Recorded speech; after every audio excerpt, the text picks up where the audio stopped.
So we're back On time, on kind of. time. I messed up last week. Like I've said, like this time of year is like chaos in academia usually.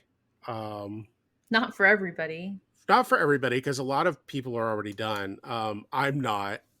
Like right? Being on the we just quarter got done. system. Today's the last day of finals week. Oh my gosh. I have a large number of final exams that are still looking to be graded. I keep waiting for the little elves to come Little visit grading it. elves to come They out. Yeah. come tonight and do them. I don't think they will though. But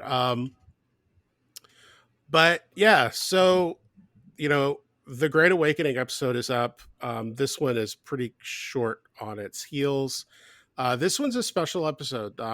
It is an episode dealing with Stonewall uh, and Pride Month, and it is June, which is traditionally Pride Month. And the structure for this is going to be a little bit different, but we'll talk about that when we actually get into the episode. But yeah, we've got this, and I don't know what we're doing next after this. What did we decide we're doing after this episode? We'll think about it. I don't We'll know. think about it. It'll be a surprise. I'd be surprised. um, yeah, All let's right, get let's it. get into it. Let's get into it. Welcome to an incomplete history, I'm Hillary, and I'm Jeff. and we're your hosts for this weekly history podcast.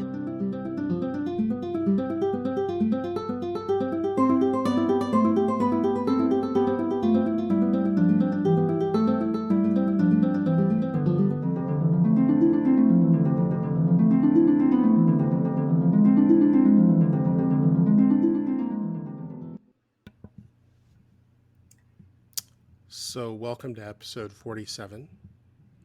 I have a lot of weather to report. Like exciting weather? It's not been exciting. It's been awful. It's been raining since Sunday and it's Friday now. Like huge thunderstorms. I think we've had over 20 inches of rain I in the wish we past had rain. 5 or 6 days. And it's just like everything's flooded. There's like a levee that's about to break in town. We're okay here, but like it's just been like nonstop downpour. Today it stopped and now it's really hot. It's like 87 degrees and the humidity makes it feel like it's 97. And so it's been a really awful week weather-wise here. And I think other parts of the South have had this torrential downpour Yeah. as well. So I mean, you're slowly working your way around the Gulf Coast. yeah, just slowly working my way around. That's right. Yeah. But just been very wet and rainy and hot, just so hot. Oh I my can't wait gosh. to hear your weather report in September. I'm not looking forward to that. It's bad. It's I'm like so scared. I really, really, really hate humidity. I hate it. I don't so mind heat. Like, uncomfortable. I don't mind like the Southern California heat I grew up with where, it's drier and it can be really hot, but like there's not the misery attached to it. It's just, well, it's really hot. With the humidity, I mean, it's a miserable feeling. And I've heard people say that, and it's kind of a joke. Like, it's not the heat that gets you, it's the humidity. But my God, it's true. 102 degrees in San Diego, which is record-setting heat. We don't get that hot generally. Sometimes you do. Sometimes we do, but if we do get there, it's bearable. You get in some Bearable. shade. When there's a breeze, You usually. go jump in the Pacific Ocean, which is like 33 degrees. It's 33. Yeah, it's really close to freezing. Actually, my favorite is you kind of get in really kind of shallow water where you can put half your body in the water and half out. Yeah. You Yeah. just kind of bob Then back and the be top close. half of you gets really But it's sunburned. bearable. Like, so here's the thing. Like the Gulf Coast, and places like Houston and Mississippi and North Florida, it lingers. That humidity, the heat sticks to you. Yeah. Yeah. And Uh, again, I've heard people talk about this my whole life and I'm just like, what are you talking about? Like you don't understand it until you're standing in it and then it feels like an inferno inside of your body and you just want to like break something. I don't know. It's You like really leave your air horrible. conditioned It house. makes you feel angry. Does it not? Maybe it's just me. Like I feel anger when I'm in that heat. Well, I mean, it's a lot of times when you get kind of hot environments, emotions flare, which it kind of has something to do with today's topic. Hey, look at that segue Get using that the the weather weather works again. in. Our weather here is fine. It's beautiful. The June gloom burned off early today, so it's kind of sunny. It's not windy. There's only one fire in the county that's active right Only now. one There's fire. only one fire in the county right now, Holy moly, you guys. which is well, I mean, San Diego County is one of the largest counties in the state, so we area geographically. So the fact that we only have Yeah, one kind of active fire right now is good. it's Um, doing really well. Yeah. yeah.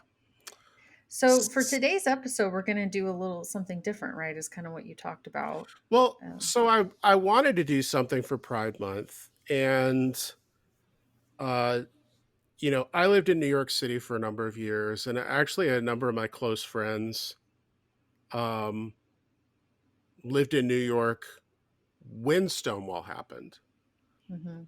and kind of had personal experiences with it, and as part of the LGBTQ community, I think one of the things I can do is kind of combine that and ideas of personal activism with my role as a professional historian. Because a lot of times I feel one thing we do as historians is we pump the brakes on things a little bit. Yeah. Um, I am not a 20th century historian. Neither am I. Definitely not a late 20th century historian. Definitely not a late 20th century historian. That being said, the methods we use are all valid here. But it's interesting because it's been 52 years. At the end of this month, it's been 52 years. Hmm. Um, uh, Stonewall happened about 11 months before I was born. Hmm. So I've always kind of lived in a kind of post Stonewall world. Right. Um, but I think there are a lot of misconceptions about Stonewall. I think there are a lot of misconceptions about Pride Month and where it comes from and what the gay rights movement looked like. Well, and Um, that's what I'm excited to get into with you specifically when we have this conversation because we're kind of watching history or the record of history taking shape before our eyes, like the way it's remembered or the yeah. way it's talked about. And when you have something so personal like this, like Stonewall and the fact that you grew up in, not grew up in New York, but you lived in New York City for many years and you know people who are connected to this event. And then say you watch a documentary on it or something and you're just like, that's not what happened. Or right. Like Hmm. I'm really fascinated by watching the historical record take place, like watching history being written down or relayed or retold when there are still people who are alive who were there and witnessed it and who were impacted by it in the wake of it. And they're like, oh, that's not really the gist of it, or they got this wrong or that wrong. And then it calls into question everything we know about history. And it kind of calls into question what we talked about last week, where it's like when we were creating a narrative for this nation, this takes place, say, in the 1830s. And we do a lot to create the narrative, whereas people who may have been alive, say, during the revolution might have said, wasn't quite like that. But there is something that happens with history, with historians, um, memory. We talk a lot about memory in our graduate seminars and stuff. It's like, how do we remember these things and how do we record them? And I think in this case, I'm excited to talk about like watching this narrative take shape over the past decade or so, which I think there's been like a kind of a hyper focus on it. And there's been a lot of documentaries that have come out. So I'm excited to talk in that way. Hmm. Well, I mean, it's so what's interesting is Stonewall and the kind of the rise of the gay rights movement happens within the context of Vietnam, right? The Vietnam War is taking place along the same time, and there are intersections there. But what I find it interesting is I think you and I are able to take a very kind of dispassionate view about Vietnam and kind of how that history is being written. Neither of us is Vietnamese. Neither of us is Vietnamese American. Um, our Neither of con- us are veterans of the Neither war, of or us I are don't know any. I don't veterans. have like family who's. I know people I who know some served people in the that, military, but they were yeah, never deployed to Vietnam. I mean, it's so our connections are much more tenuous to that. And I think we can kind of be like, look, we need to look at everything and yeah. figure out what do we have enough to kind of argue this is going on versus what do we not have enough evidence to kind of support this. Or whereas with this, I'm close to this, and I find myself a lot of times privileging some accounts over others. And sometimes that's the professional historian in me saying, look, this account is closer to what we look at as something that's verifiable, whereas this other thing seems a little remote. Well, that's how we go about our job, though, right? We do something called triangulating data. Mm-hmm. So you can hear, okay, so and so said this happened. And this is where oral history can get really, um, I think, messy. And I don't Mm-hmm. do oral history, but I know that a lot of 20th century historians do it. But, say you have an account from somebody and they say, okay, this happened, this happened, this happened. As a historian, it is your job to go out then and to try to verify that information using other sources to corroborate, trying to Mm-hmm. find newspaper articles, maybe arrest records, maybe records from pamphlets or something that were distributed, maybe Photographs. photographs, right? Like there are so many different mediums that we can go and collect, or I mean, even other people corroborating events too can sometimes be helpful. But um, it's very difficult sometimes when you have like a personal account. It's like, well, we don't have anything to corroborate that except for this person said it. Mm-hmm. And I think that that's what sometimes can muddy the waters. Well, so one good thing that happened a couple of years ago. So 2019 was the 50th anniversary of Stonewall.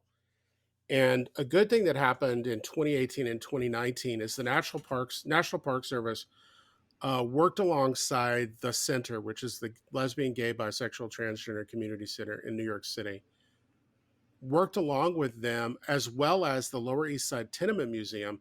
And they recorded as many oral histories of people connected to Stonewall as possible. And the whole thing is you didn't even have to actively be saying you were there or you were there during any of these protests or anything. If you were alive during that moment, they wanted to interview you Hmm. to talk to kind of recollect yourself. There are 64 interviews that are all available on YouTube. If you just look up, if you go to YouTube and you look up Stonewall Oral History Project, they're all there. And here's the thing, I think the oral histories are a great source base, but they are not infallible. Hmm. And that is something I think people need to understand. Um, this is not to say people can say things that aren't true, although that can definitely happen.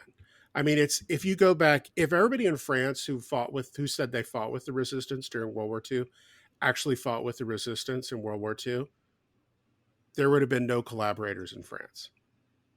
Right. Then France maybe wouldn't have fallen to Nazi True, occupation. true though, right? I mean, you've got Right. No, people who absolutely. are imagining themselves maybe as more involved in something than they really were, Right. or just reversing the narrative and saying, "No, I was involved in that."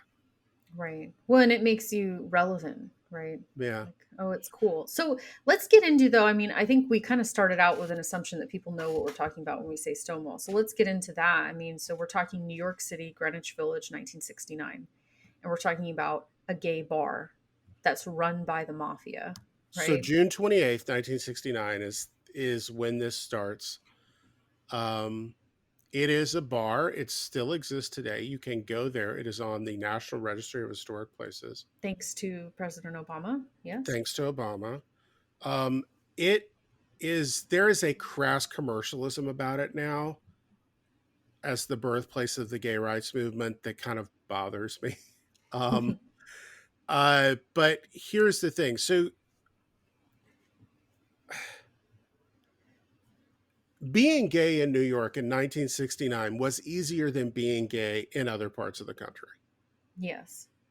It Being was anything in New York City was right. New easier, York was right? where Like it was people went a to haven. reinvent themselves or Yes. to discover who they really were. Right. Um, New York City had a thriving gay community in 1969. But it's important to point out, though, that even though there was a thriving gay community, that homosexuality was illegal, even in New York City, Yeah. right? So Homosexuality was solicitation. illegal. Presenting yourself as a gender that you were not was considered a Mhm. crime. Dancing with people of the same sex was a crime. There Serving were alcohol to people, right, who were engaged in same sex dancing or carousing was also a crime. that was a crime. Yeah. But nonetheless, you had this whole kind of Yes. you had bars and clubs all over the city. A great book if you want to kind of read about New York before Stonewall, what the gay community was like. George Chauncey's Gay New York. This is a brilliant book. Classic favorite. Yeah. It's just an amazing book that just is so rich in detail. So it's not like nothing is going on in New York prior to '69, and then magically Hmm. things happen. Um, so you had a lot of bars, and what's interesting is this: the Stonewall. One of the reasons it is a flashpoint is that it was kind of a bar for misfits. So you had other bars where, for example, black men would not be welcome. You had other bars where white men would not be welcome. You had bars where, and this is a trigger warning, I'm going to use a lot of the terms that the people of the time used. And one of the issues has to deal with transvestite. And there's a document I'll reference later on that's really brilliant, kind of the way the people of the time broke this out. Transvestite was a term used by people within the community, Hmm. but and transvestite was kind of an umbrella term as well. But there were bars where people who were transvestites were not welcome. Hmm. You also had hustlers and kind of young, homeless, gay youth in New York City. There were places they weren't welcome. The Stonewall Inn was a place where all of these people were welcome to an extent, a certain extent. Can you clarify something for me? Because I kept I getting don't know if I can or mixed. not, but Okay, I'll we'll try. try. Was it a lesbian bar as well? Not really. Okay, because see, now that's more something where I watched a couple documentaries, read a couple things, and people are like, "Oh, lesbians went here too." And my understanding, studying any sort of um, gay culture, etc., from way early on to Stonewall, there's often a separation of gay and lesbian Yeah, there is. groups, There's and actually so. a really well. There's when we get to 1970, which is the first time a pride parade is held. Mhm, Um, there are some confrontations that take place over the next few years between lesbians and people that would be today we would call members of the transgender community, mhm. and they're pretty heated as well. Well, and there's a lot of heated debates that happen racially as well Hmm. between black women who are lesbians and white women who are lesbians. I mean, Yeah, that's the thing that I think is so important to point out is like the gay community is not a monolith. no, And well, I think it's controversial to say that, but it's true. I mean, there have been so many divisions and splits. I think that, there's an idea of, well, we should all get along and get, like have the same agenda, but it's often not the case. no, yeah, that's the thing is a lot of my students when we do 20th century history they do digital projects and somebody inevitably in a class of a certain size or larger always wants to do something about Stonewall Hmm. and they come to me and we talk as we kind of plan out their project and they always imagine it as the LGBTQIA plus community Yeah, and and it's like that look acronym didn't even exist, right? I that didn't mean, exist and there was not mhm, unity across any of those groups. In fact, there was not even unity within one of those letters like gay. There wasn't even unity really there. mhm. So the Stonewall Inn does stand out as this kind of special place, um, but it's special because of who's running it. So the mob runs it, Why does Um, the mob run it though? That's what I find so interesting. well, there's two reasons. First of all, they can overcharge. It's not like they care about the gay community. No, I just not at want to all. say that, right? It's an easy way to make money Hmm. via charging ridiculous amounts for the drinks. And at the same time, there's this blackmail operation that runs alongside it. Yes, yes. So if you get middle class and wealthy, generally white men that enter this bar, you can blackmail them And because they your sure life did, didn't they? in Yeah. 1969, your life can be destroyed with this because newspapers, and this is something I find very interesting. The New York Times has never reconciled its active participation in this system. Sure. And a lot of other newspapers did the same thing. So they ran these celebratory articles in 2019, oh, the 50th anniversary of Stonewall, blah, blah, But they blah. The were New York they were involved in maligning and ruining Well, that's the lives. thing is the New York Times Yeah. runs this thing from the police. Finally, the police apologized to the LGBT Mhm. community for what they did, blah, blah, blah. But the New York Times doesn't actually say, look, we were complicit for decades in this. When the police would have arrests at these places, we would publish names of people who had been arrested. Right. And getting your name in one of those lists, you were done. You were done in government work. If you worked for the government, you were done. If you were worked for a corporation, you were done. Yeah, If you even the worked private sector, right? if you Yeah. worked for a school, I mean, basically, I think the only thing you wouldn't be done with is if you worked in an industry where it was already widely accepted that many gay people worked, Hmm. or if you owned your own business, you could maybe survive. Um, so getting arrested, I mean, that's the thing is the act of actually just getting arrested, that was the damage right there. Most of these people who are arrested don't serve any jail time. They're kind of out the next day, but it's just the act of the arrest is The enough. punishment is the public Hmm. besmirching, right? I mean, it is Right. it's the being torn down publicly and having this private part of your life exposed, and then losing your job, etc. I mean, it was all about humiliation. And you're Hmm. right, the New York Times and other newspapers were wildly complicit in this because it was kind of like what sold papers. It was kind of like a Inquirer sort of thing too, right? Yeah. I mean, it's people love to read this stuff. It was kind of, Yeah, it's uh, licentious. yeah, it was, titillating, licentious. Oh, The other part too here, it's not just that homosexuality is criminalized, which of course that's causing a large swath of problems, but that it's also a medical diagnosis, as it's a being mentally ill. psychological.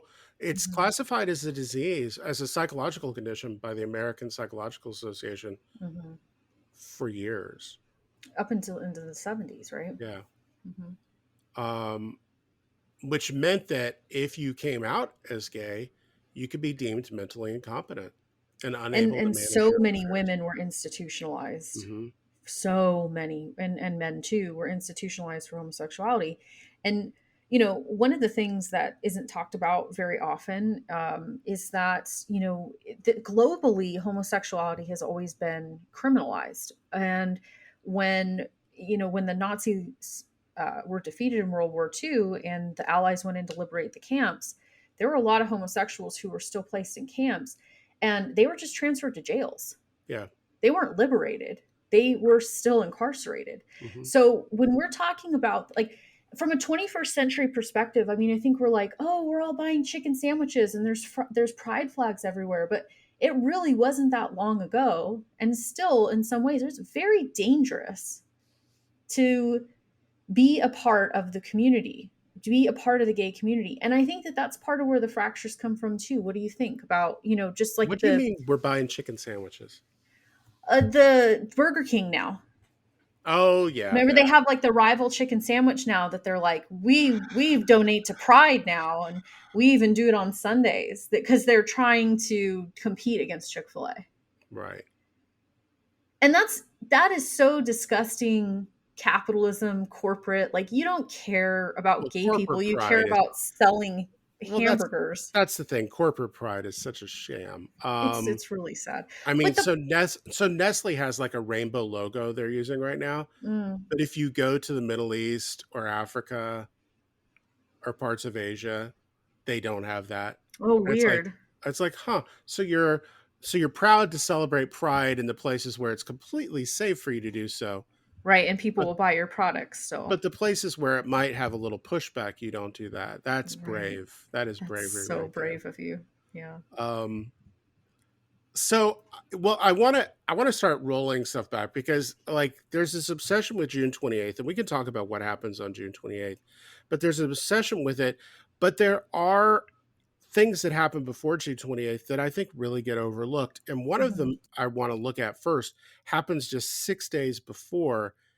And it's something that I'm still trying to work through how I feel about this. But I think it is a gross characterization people are starting to engage with. So there have been several movies that have come out about Stonewall now, several fictionalized books, all these things. And a couple of these works, a theme that keeps coming up is Judy Garland commits suicide on June 22nd, 1969. Now, Mm. gay men of a certain age adore Judy Garland.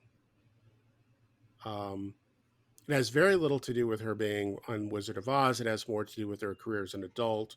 She would sing these torch songs, kind of these tormented, kind of unrequited love songs. And if you're a gay man living in the 1960s, that sounds like she's singing to you, right? It sounds like Mhm. she is living your experience.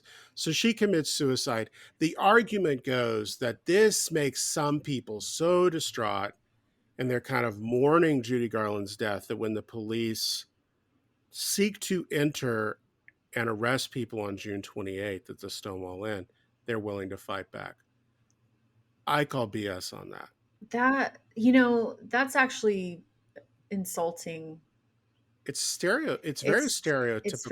stereotypical, and it's using a new for I mean maybe they're not using it directly, but the phrase typically attributed to people who are homosexual is hysterical, Hmm. right? And that's like a medical diagnosis. So they're basically repackaging that and saying, Yep. oh, the gays were just so hysterical over Judy Garland. It's like, no, they were fighting back after decades of targeted abuse of their communities.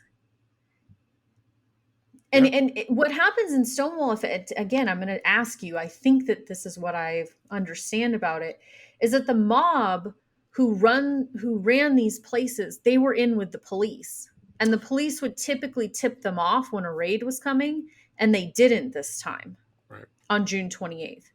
And so it was kind of like an unexpected, oh my God, the cops are here. And they had no other choice but to fight back because ordinarily they would have been tipped off beforehand and would have dispersed. Hmm.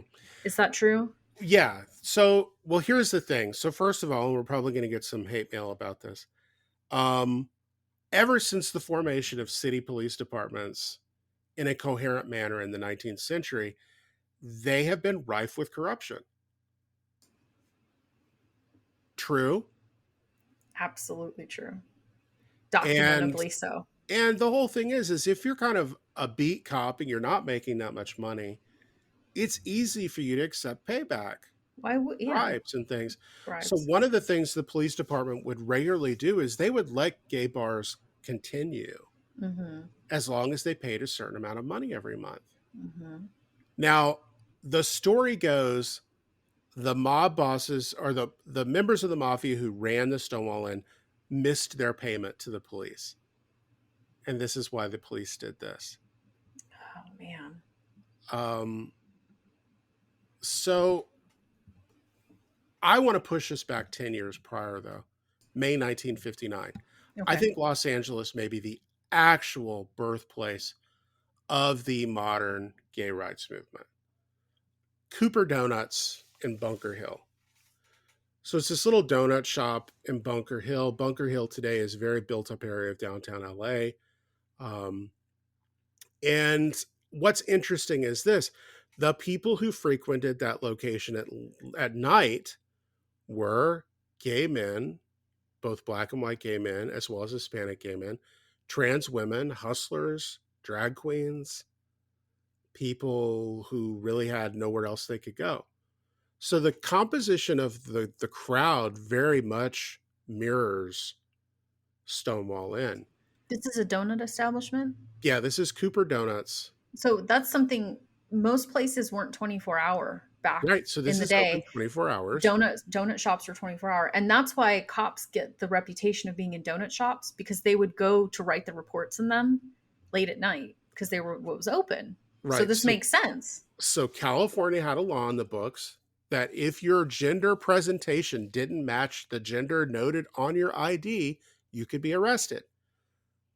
The cops go into this place and they try to arrest some people. So there's a great book called City of Night that talks about this, by John Recchi. Um, People watching this happen, they start to throw scalding coffee at the cops. They threw donuts at them, and the cops flee empty-handed. The This riot kind of spreads. And we can talk about riot, protest, uprising, whatever, but the riot spreads. The police had to kind of block off the area. Some protesters get arrested, but it's the first kind of recorded case of people within the community fighting back against the police doing this thing. 10 years before Stonewall. Now, it does not cause any kind of reform within the police department or city government or state laws or anything like that, which may be why Stonewall is where we should celebrate, because Stonewall, actually, the police department finally decides to stop doing some of the crap it's been doing. But I mean, it still happens. So we've got that. And we've got another really important one in California that happens as well. In 1966, 3 years before Stonewall, August 1966. So these things always happen in the summer, which I find very It's interesting. hot. People get cranky. See, that's what I'm It's saying. hot. Well, Watts Right. in Los Angeles Well, is and in the look, I summer. mean, last summer. Last summer. I mean, Right. Yeah. it's summer is a flashpoint for people. So Because Compton's people are Cafeteria. cranky. It's hot. Yeah. So Compton's Cafeteria in San Francisco, uh, it is run by Gene Compton, and it's down in the Tenderloin, which was a really sketchy place in San Francisco. The cafeteria drew hustlers, street kids, transgender sex workers. The police come in and they arrested a customer for impersonating a female. So This is interesting, isn't it? Because so often these laws are on the books and they're kind of enforced irregularly or haphazardly, right, they're depending not. on what they feel like doing at that moment. Yeah, they're not enforced in any sustained way. And no, They're, and not consistently across. Yeah. well, for years, New York City had a law in the books that women couldn't wear high heels. Well, and weren't there laws on the books about, I mean, maybe it was just social decorum, but that women couldn't wear trousers. Mm-hmm. Yeah. I Yeah. mean, So they attempt to arrest somebody for impersonating a female. This woman throws coffee in the face of the police, and like all hell breaks loose. And there's ends up being over 60 people involved in another riot where they're breaking things, chasing the police, throwing things at the police. They destroyed a police car in the process. Um, uh, and this continues for a couple of nights. But again, it doesn't really cause any change in what the city or the state is doing. Now, what it does do is there is in San Francisco, there is the formation, the city meets along with these protesters, and they do form something called the National Transsexual Counseling Unit. And they name this guy, this sergeant in the police department, Elliot Blackstone, a police officer who will serve as liaison to the homophile community. So even though there's no broad structural change, there is kind of this wedge that starts to get established here, this opening wedge of reform. because at least now there's going to be some talks. And after this, we have other things. We have protest in Los Angeles the following year in 67, protest in the summer of 68 in Los Angeles. And then we get to 69 and the Stonewall. Yeah. It Right. wasn't like just this one moment everything coalesced. I mean, Well, and it's then like so you it's an have, important moment, but there's a lot of lead up. and you also have these organizations that are these homophile organizations. That's what they Hmm. call themselves, like the Mattachine Society and the Daughters of Bilitis, who, and the Mattachine Society does these regular peaceful protests outside of government locations, including the White House. And there are some great interviews with people who were involved in the Mattachine Society about the rules of how you had to dress for the protest. Hmm. And I think their rules for dress indicate the divisions within the gay community. So if you were a man, you had to dress like a man. And if you're a woman, you had to dress like a woman. And they would even go further than that and tell you exactly what it you needed to wear. If you were a woman, you needed to wear a skirt. The skirt needed to be between this length and that length. You need to wear a blouse. You need to wear a sweater over the blouse. If you were a man, you needed to wear a suit with a shirt, with tie, with socks. The suit and the shirt and the socks and the tie could not be any but a very narrow range of colors. Is this all in an attempt to like show some level of like, well, we're classy or like what I mean, I what was think the what they're purpose of trying to that? do is separate themselves from the public stereotype of what Okay. Like, oh, we're normal. that's what I think they're saying is we're Yeah. normal and these other people in the community are not normal. Okay. So Okay. right here, Yeah, here's a there's this major division in the division, community. sure. Yeah. Um It's and already othering a whole group of people. right. Well, and we see this in a lot of civil rights movements. Sure. We see one of the ways you kind of push towards civil rights is by taking either part of your group or another group that's kind of next to your group and throwing them under the bus. Say, well, give us rights. Don't give these people rights, but give us rights.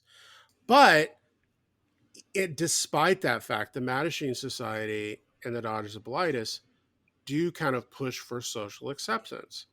And remember, all this is going on in the face of McCarthyism, where Hmm. just the accusation of being gay is enough to get you fired and banned, blacklisted for life. Yeah. So,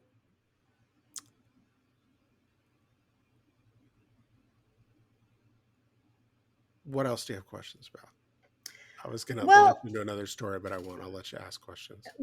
I mean, one of the questions that keeps cropping up for me, and it's been based on like some personal experience talking to people, talking to students, there seems to be this myth that like gay people just don't exist before the 60s, until they start making noise or something. And like we know as historians that that's just patently false. But historians themselves struggle with discussing homosexuality in history, Well, that word's discussing not in, homosocial right. relationships, behavior. Yeah, the word is certainly, but like we have a hard time even in our Well, own ranks of admitting when like, you know, there was a same sex relationship. There's this so idea that it comes out, sorry, like so much later. right. So the word is the word homosexual is invented. It's a neologism at the end of the 19th century. The German guy invents it. It doesn't exist prior to that moment.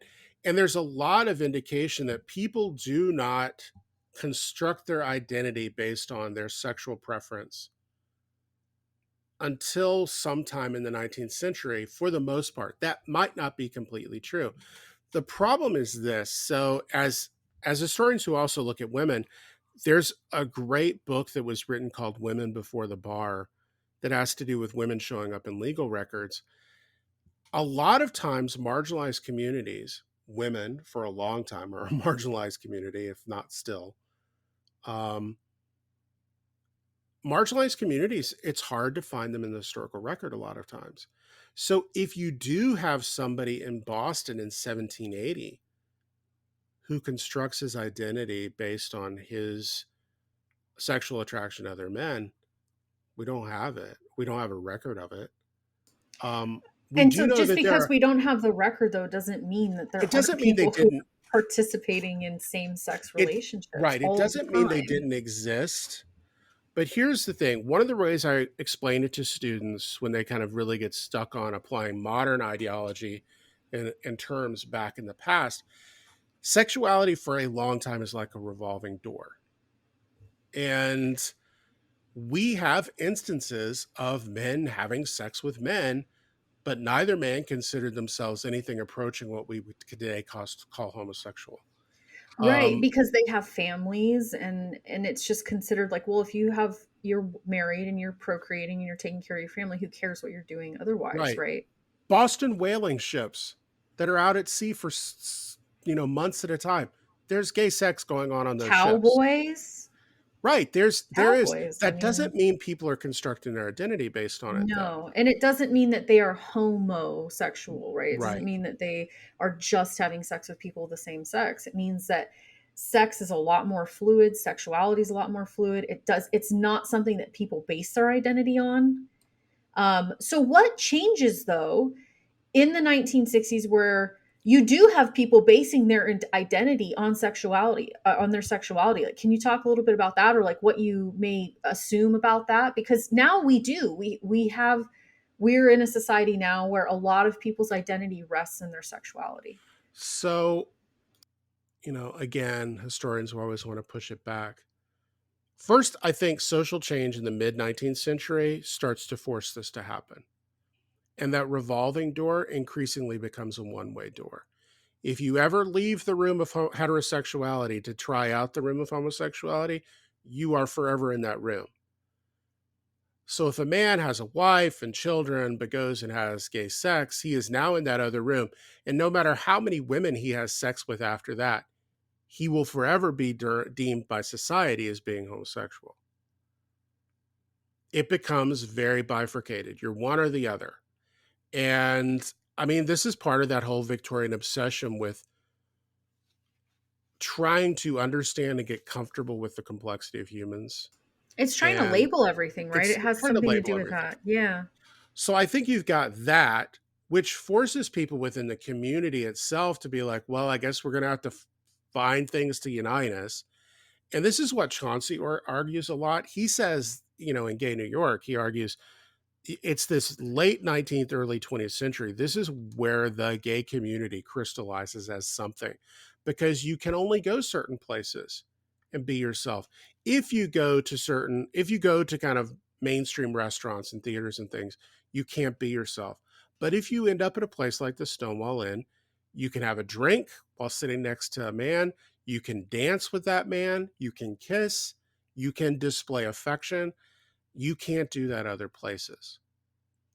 And bars, particularly in places like San Francisco, New York, LA, but any city, become a kind of a center point for the gay community because it's the only place they can do this. Now, And this there is, happens too in other homosocial spaces like gyms and bathhouses and right, stuff too, right. right? So, this is Chauncey says that all of these places where it's just men, there start to develop these kind of parallel lines. There is something going on similarly, but not quite as studied, in fact, not studied much at all amongst lesbians. Again, society is obsessed with what men do. So they study that more and they kind of relegate what women are doing to a footnote. Um, we don't have a book addressing the development of a lesbian community in New York like Chauncey's Gay New York. For those of you who are aspiring historians out there, this is a field that needs research. Some of it actually there are some things about like the women's army corps There are. in There are. World War II, and I Mhm. think that that's where I've seen a lot of information that I've learned about lesbian culture, like the formation of it in the United States, or sexuality is becoming at the forefront, comes a lot out of World War II when women start going to work, and then most particularly when they start joining the military. And I was watching a documentary called Before Stonewall. I don't know if you've seen that one. It's a great documentary. It's a good It's one, got and it some great talks about, archival footage in yeah. there. So one of the archival things that they dig into is like they're interviewing a woman who was part of the, it was a WAC Oh, women's. yeah, if the general wants to dismiss all Yeah, lesbians, yeah. the So the general will have to general start with comes and, me. yeah, the general's just like, I heard there's lesbians in the Corps, and they're like, it's like, can you lead an investigation? He approaches this woman, can you lead an investigation into these lesbians? And she goes, yeah, sure. And he goes, and I want a list of all their names. We're going to be kicking them out. And she goes, okay. First on the list is me. And he just like looked at her, what? And then all the women around was like, I'm on the list. I'm on the list. I'm on the list. And he was just like, okay, forget it. And just walked away because he figured out it's just like, wow, there are a lot of lesbians in the Women's Army Corps, right? And I Yeah. think that was fascinating anecdote. Well, it's so here's part of my theory for why I think there isn't this kind of moment within the lesbian community as there is in the gay community right here in 69. And a lot of that is interviews with women from lesbians in 1969. They talk about they have dual identities, right? They're a woman and they're a lesbian. And when they get asked, there are a couple of interviews where they get asked, like, which is more important to you? Almost universally, they say, me being a woman is more important because that's the form of oppression I face every single moment of every single day. So I think a lot of women, whereas men in the gay community have the luxury to focus on sexuality as a site to protest, many women within the lesbian community don't have that because they're in the midst of fighting this fight to be treated as equal human beings We're because still they're trying to women. get paid the same Right. Well, there, right yeah. I now. mean, it's women in 1969. Women are fighting to be able to open bank accounts and buy real estate without a man co-signing and do all of these things. And not to mention get paid equal pay, not constantly be sexually harassed by every man around her. Whereas men, there is some luxury there to kind of focus on this other issue. And this isn't to minimize the struggles. Would we call that male privilege? We would. I think it's definitely there. And I think there is a great clip also in After Stonewall, which is the sequel to Before I Stonewall, saw that too. I saw of After there's Stonewall. a committee of lesbian and gay people like in this community center doing stuff. One of the gay men asks one of the lesbians to go check if they have a knife to cut a cake. Bob, why did you ask her? Why didn't you ask a dude? Like, it doesn't, being gay doesn't magically make you a feminist. Right. It doesn't magically make you think women aren't there to serve you. It also doesn't magically make you be anti racist. Right. That's a huge part of all of this. And, we've talked in the past about the civil rights movement. We have to remember that that's going on right in the midst of this This is too, the right? women's second wave feminism, the civil rights movement, the Chicano movement in Southern California, Yeah. The free speech movement on the free college speech campuses, movement, the college Vietnam War campuses. protests. These are all going on at the same moment. Yeah. And a lot of times there are moments where there's an alignment, where there's a nexus and you get kind of cooperation. But more times than not, there is real tension here. We have young Black men who are very involved in the civil rights movement, who are also gay. And they basically get told you can either be in the civil rights movement and pretend you're not gay, or you can go deal with that.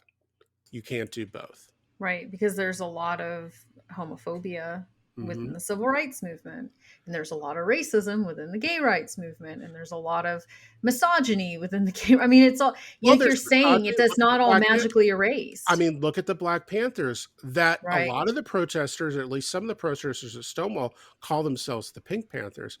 But Pink within the Panthers. Black Panthers, there's this misogyny.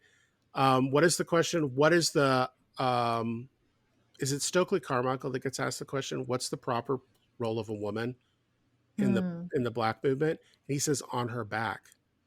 Oh my God. And I know Angela Davis is really frustrated with it multiple points, this kind of misogyny that pervades that movement. So here's the thing. It's one lesson for contemporary listeners and contemporary people kind of reading history. Don't imagine if you're one of these things, it means you are perfect on every other issue. Right. That if you have face oppression in one area, it doesn't mean that you're just, automatically the most wokest of the woke. Right. Because I mean, because they're not. they're And this not. is No, there's fractures within each. Absolutely. yeah. Yeah. That's so important of his lesson right at this moment. Mhm. And I think that a lot of people don't want to grapple with that, or they think that, again, that these movements are monolithic, that everybody who's gay supports everybody who's trans, who supports everybody who's a woman, who supports women's rights, who support, whatever, like, who supports BLM, right? Like, it's not the case. Like, if you have an interest in one of these groups, that does not automatically make you interested in all of them or supportive of all of them, because again, they're Mhm. just not monolithic causes. I think that makes people really uncomfortable, but it's just true. Well, because I think they want to make an assumption that once you've kind of realized the truth on one thing, you automatically are going to be on the right page on everything else, and that's just not how things work. Um, I do want to get to this thing about transvestites, which is the term they're using at the time, and I want to talk about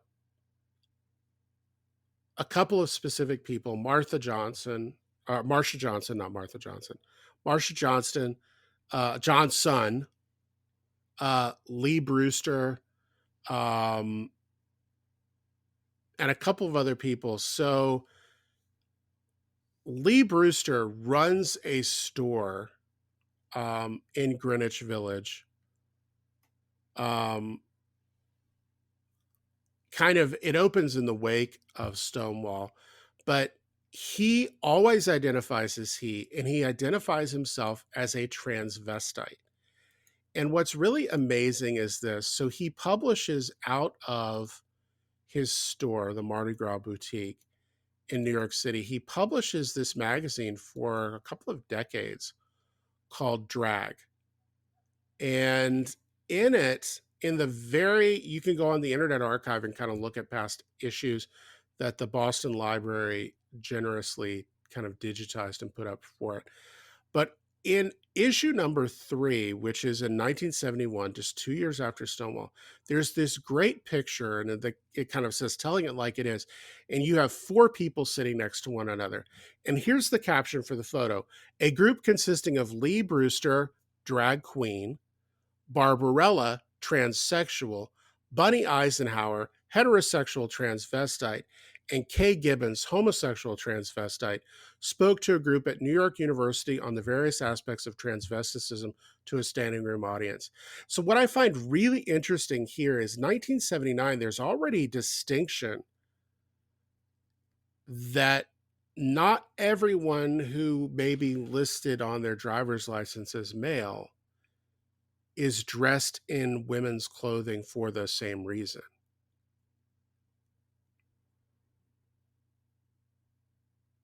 Now, a lot of the terms they use are terms that our students would be very uncomfortable with today.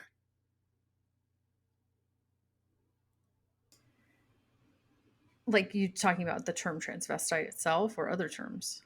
I think drag queen causes some problems, Yeah. Yeah. although I think RuPaul would still identify himself as a drag queen. I think a lot of people would. Um, but I think the interesting thing is, so transsexual, so Barbarella, she is transgender. She's a transgender woman. There are a couple of more articles that you can read across the first few issues of Drag, interviews with Barbarella. Um, she's getting hormone treatment at the time, and there's a fascinating kind of spread on this. And I think if you're interested in the history of kind of the transgender community, particularly in New York City, this Drag magazine is a place you need to go, because this is being presented and produced from within the community. But then you've got the two trans you've got Lee Brewster, drag queen, And the way Lee Brewster defines why a drag queen is Lee Brewster does it for performance and entertainment. Brewster says he does not identify as a woman, nor does he derive sexual pleasure from the act of putting on women's clothing. Whereas Bunny Eisenhower and Kay Gibbons, both identified as transvestites, derive sexual gratification, at least in part, by dressing like a woman. Is it offensive to dress like a woman and try to entertain people pretending to be a woman? The lesbian community early on says yes. Well, and I mean, I think feminists in general might say yes too, So because night, you're mocking a marginalized group. well, yeah. 1973. There's a so 1973. There is a confrontation that takes place between um, women in the lesbian movement in New York City and men in the gay liberation movement in New York City, and members of what is called STAR. And let me find my notes for the acronym for STAR. I want to get this correct, what STAR stands for. Of course, I'm not going to be able to find my note now. I'll come back to that. I'll find it eventually in my notes. It's Street Transvestite Action Revolutionaries. Right. So Marsha Johnson is involved in this, as well as several other people. And there's this confrontation that takes place, and several lesbians say they do not want people like Marsha Johnson to be part of this because they find the act of drag, and they're not drawing that distinction between transgender and drag. They find it misogynist. They say it's misogynist. And it is only when Bette Midler gets on stage and starts to sing Friends that kind of the crowd stops being so confrontational with one another. But again, I mean, again, this is evidence that there's not cohesion in this movement like people imagine today. So Marsha Johnson is involved in Stonewall. She is there the night of Stonewall. She, according to multiple eyewitnesses, is one of the first people to hurl something at the police. However, the first photographic evidence we have of people, there's only one photo. Did you know this? There's only one photo from that night. Yeah, and it's mostly men. It's street kids. Yeah.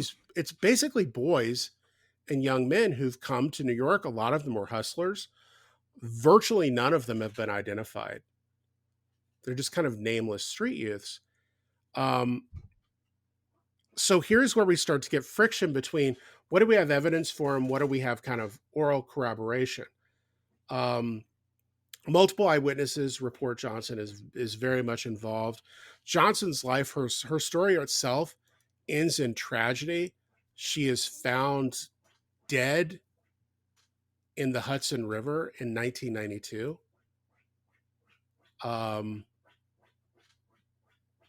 It was ruled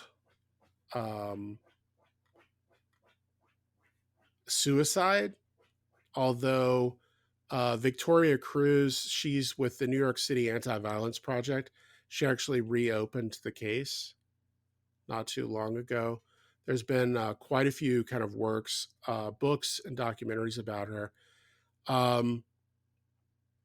Because the question becomes like, well, why did she die? Who killed her? Why did they kill her?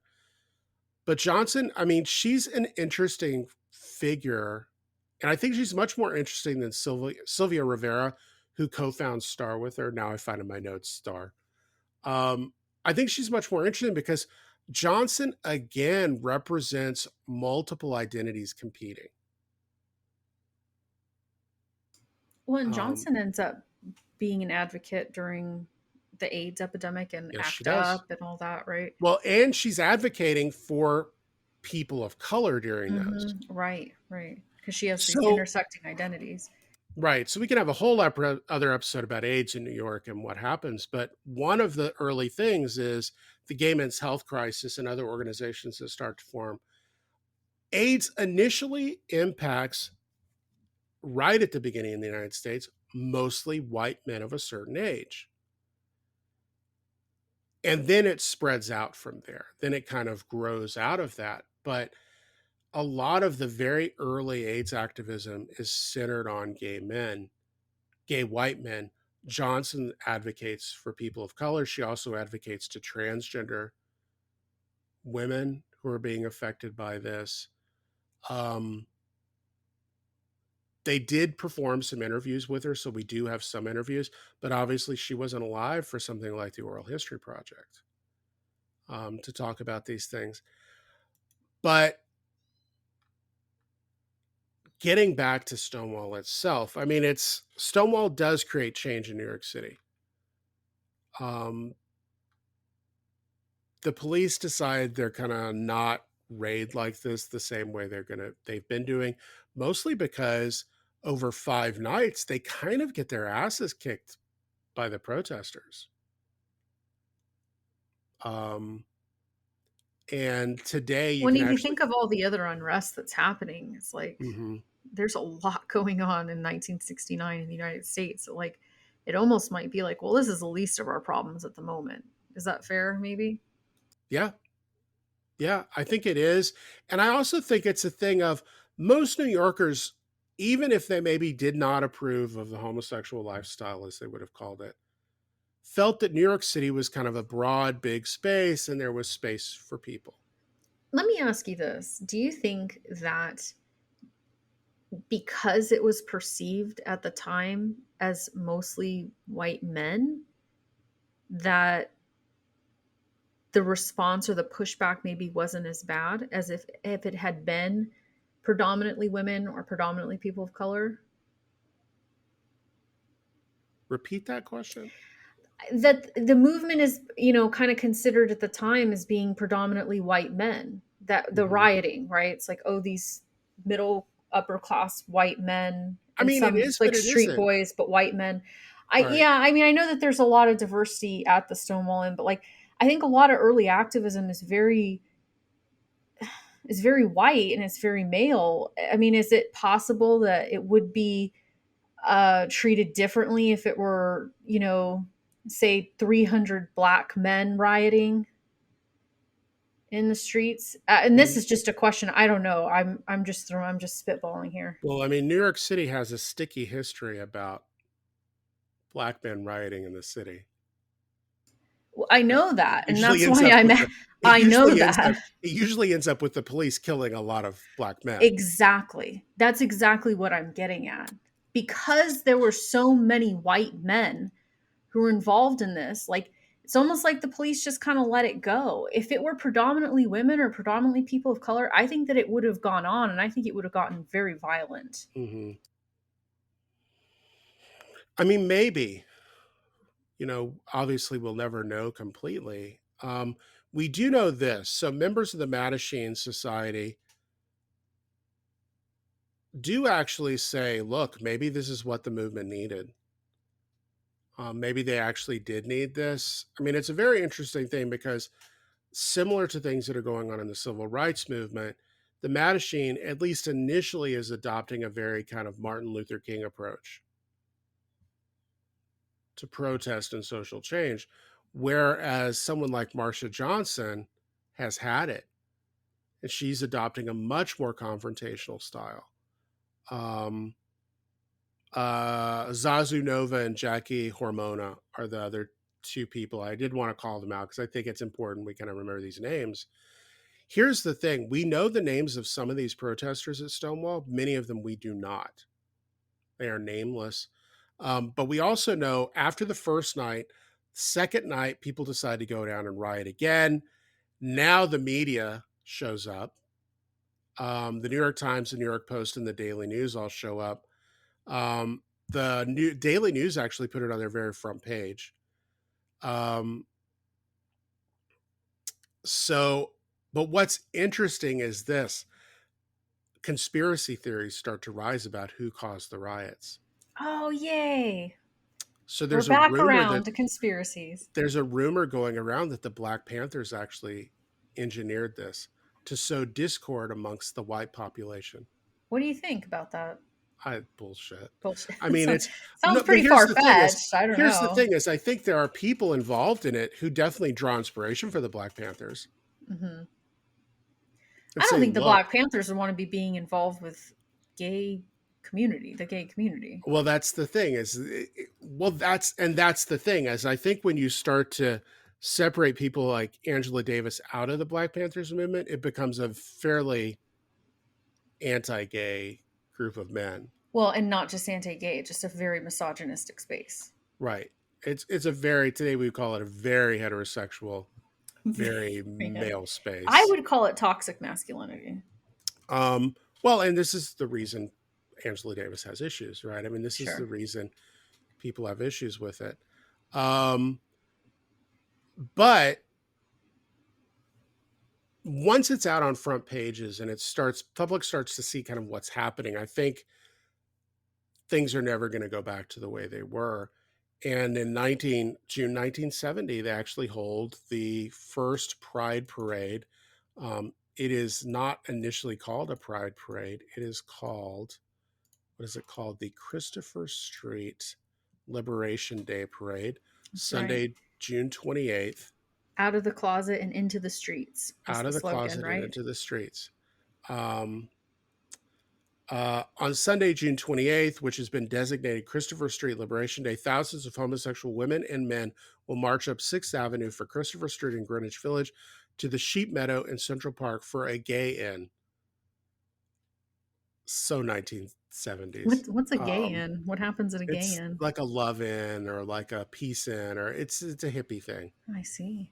Assembly time for the march is 12 to 1 uh, at Sheridan Square. So Sheridan Square is a little park that's right next to the Stonewall Inn. These events will be the culmination. So this is an actual press release.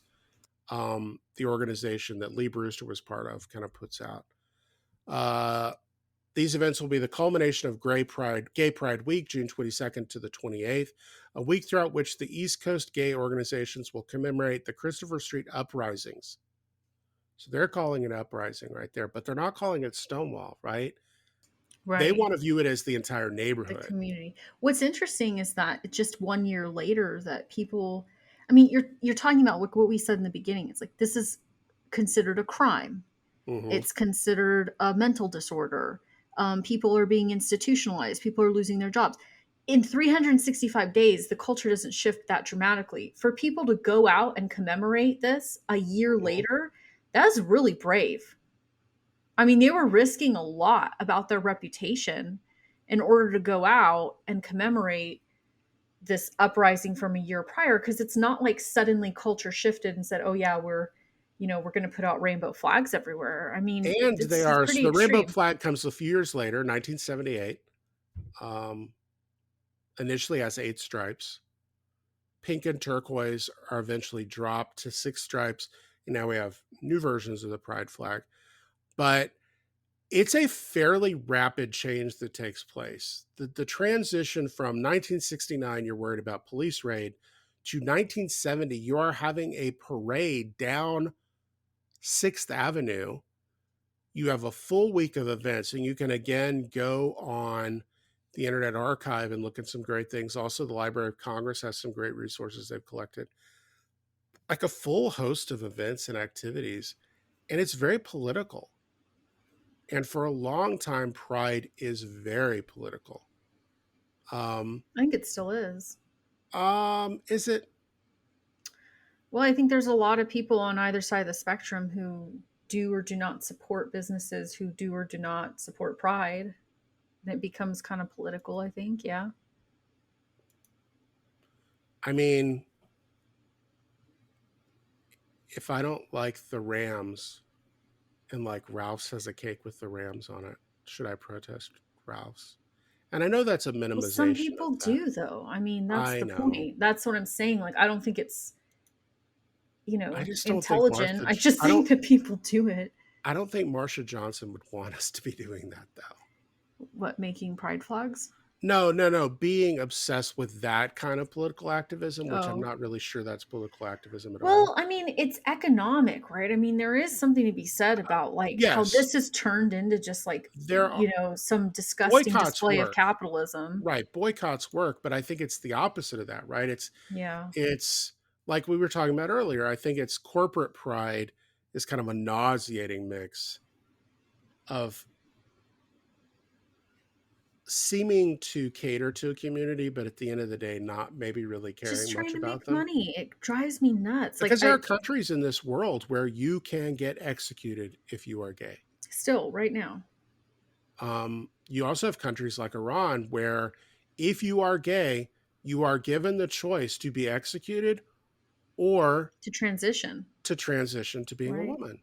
Which that is so fascinating to me that Iran is one of the leading countries in the world for transgender or for gender reassignment surgery, and it's based upon, well, it's okay to be gay as long as you're, Well, it's not okay to be gay. well, no, I It's mean, it's okay no, to have it's sex with okay. a man It's okay as to have long sex as with a you're a man woman, as long as you're a woman. Yes, I'm sorry. and we will make you a woman Yes, we will to make make you a that woman so okay. you can have sex with a man. Yeah, it's fascinating, isn't it? Um, yeah. I mean, I know we touched on a lot of stuff and we didn't do anything too in depth, but I mean, hopefully this just gives you a more recent historical events are very hard to pin down. Yeah. Um, But I like that we were able to kind of turn it into a conversation of just like, what do we think about watching this develop and like watching the history being kind of written down and whatnot. Um, I think it was a good conversation. yeah, I great. think we could do more gay stuff next week, maybe. I don't know. I mean, you want to do AIDS? You want to do the history of AIDS?